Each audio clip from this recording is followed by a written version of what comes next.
Assalamualaikum warahmatullahi wabarakatuh. Alhamdulillah wassalatu wassalamu ala Rasulillah wa ala alihi wa sahbihi wa man wala wa ba'du. Para pemirsa, ikhwatul iman, kaum muslimin dan muslimat rahimakumullah jami'an. Ada pertanyaan dari saudara kita Ricky Martin di Kalimantan Barat, secara khusus di Kabupaten Ketapang.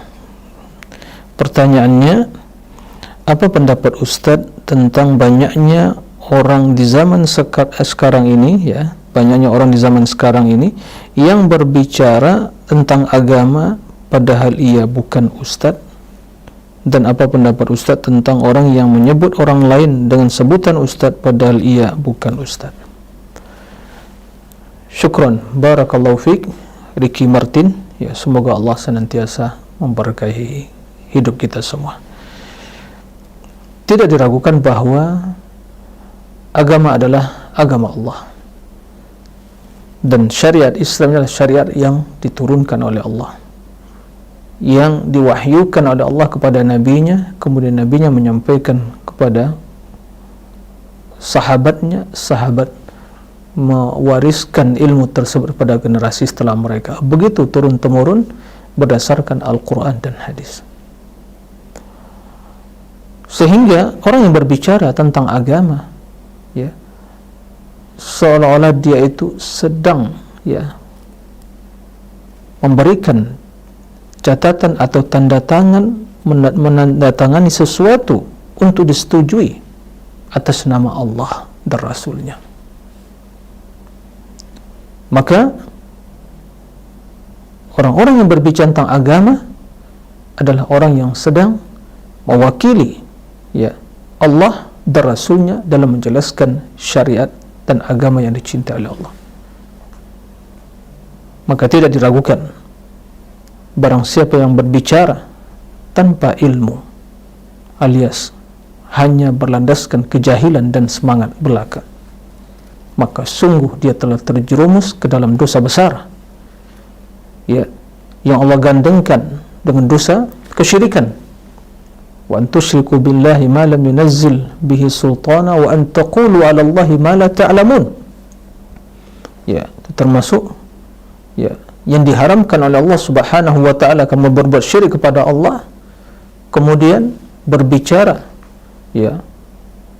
tentang Allah atas nama Allah dengan sesuatu yang tidak berlandaskan ilmu, dan semua hal itu akan diminta pertanggungjawaban di akhirat kelak.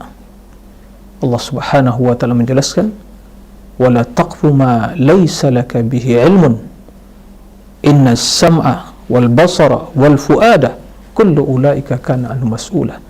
Jangan kamu mengikuti, jangan kamu berbicara tentang sesuatu yang kamu tidak memiliki ilmu tentang hal itu, karena sesungguhnya sama, pendengaran, penglihatan, hati, akal, pikiran, semua itu akan diminta pertanggungjawaban. Kenapa dikatakan? Kenapa disampaikan? Apa landasannya? Nah, telah siapkah kita untuk menjawab pertanyaan tersebut? Oleh karena itu, yang berbicara tentang agama adalah orang yang berilmu. Akan tapi Nabi SAW telah memprediksi akan muncul di akhir zaman orang-orang yang berbicara tentang agama hanya berlandaskan semangat dan kejahilan, karena semakin banyak pergi dari kalangan para ulama diwafatkan oleh Allah Subhanahu wa taala, sehingga kejahilan yang mendominasi kehidupan manusia, ilmu pergi bersama wafatnya para ahli ilmu. Maka sebagaimana yang disampaikan oleh Nabi yang mulia sallallahu alaihi wasallam, akan datang zaman yaitu di mana Allah Subhanahu wa taala la yantazu ilman intiza'an min sudurir rijal walakin yantazi'uhu biqabdil ulama. Allah tidak akan langsung mengangkat ilmu, mencopot ilmu dari dada-dada para ulama, akan tapi dengan mewafatkan mereka. Nah, begitu mereka diwafatkan oleh Allah Subhanahu wa taala, dan tidak disisakan dari mereka kecuali hanya orang-orang yang bodoh. Hatta idza lam yubqi 'aliman ittakhadha an-nasu ru'usan juhala, sehingga bila tidak tersisa lagi seorang yang berilmu, maka manusia akan menjadikan orang-orang tokoh-tokoh yang jahil, ya, sebagai panutan. Kemudian mereka ditanya, dia akan menjawab, fasu'ilu fa'aftau bighairi ilmin fadallu wa adallu. Mereka ditanya tentang sesuatu, dia menjawab tanpa ilmu, dia sesat dan menyesatkan. Di antara tanda kiamat adalah dhahabul ilmi wa intisharul jahl, menebarnya kejahilan, ya, kejahilan yang mendominasi hidup manusia, kemudian berkurangnya ilmu. Maka tidak diragukan bahwa hukum agama tentang orang-orang yang berbicara tanpa ilmu sungguh sangat jelas. Yang demikian itu merupakan dosa besar. Pelakunya adalah orang yang telah berdusta atas nama Allah, berdusta atas nama Rasulullah, dan tidak diragukan bahwa orang yang berdusta atas nama Allah dan Rasulnya, maka neraka tempatnya. Ya, man kadzaba, ya, man kadzaba ala Nabi sallallahu alaihi wasallam falyatabawwa maq'adahu minan nar. Man kadzaba alayya muta'ammidan falyatabawwa maq'adahu minan nar.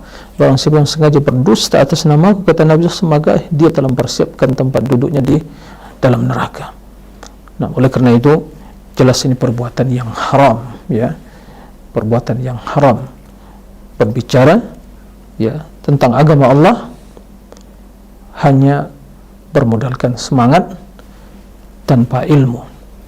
Adapun, ya, gelar ustaz yang disematkan kepada, ya, orang-orang yang tidak memiliki, ya, kredibilitas dalam keilmuan, yang tidak memiliki kapasitas yang, ya, cukup dalam ilmu, kemudian disematkan, ya, label-label ustaz yang seperti itu, ya, ini jelas, ya, label yang murahan.